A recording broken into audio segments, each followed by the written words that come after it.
Tucson sits in the middle of the Sonoran Desert. I love it here, but I had no idea that this beautiful desert hides a horrible secret.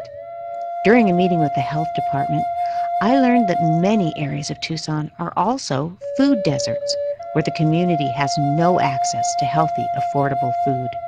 I was shocked to learn that most of the people who reside in these food deserts also live below the poverty level, and that parents that live in these areas struggle every day to feed their family healthy food. With the nearest grocery store miles away, the reality for these families is that the beans and the rice that they stock up on will certainly last a lot longer than fresh fruits and vegetables. Well, I knew I had to do something. So at the Y, we decided to partner with the Community Food Bank and work with these neighborhoods to assist them with creating community gardens in these food deserts.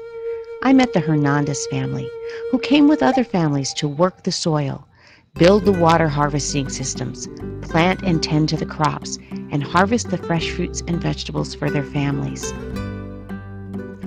Maria Hernandez and other mothers shared the bounty with their neighboring communities, and then they sold the extra produce to provide funds to sustain the garden.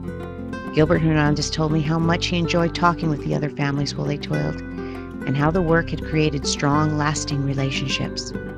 Everyone helped, from young to old.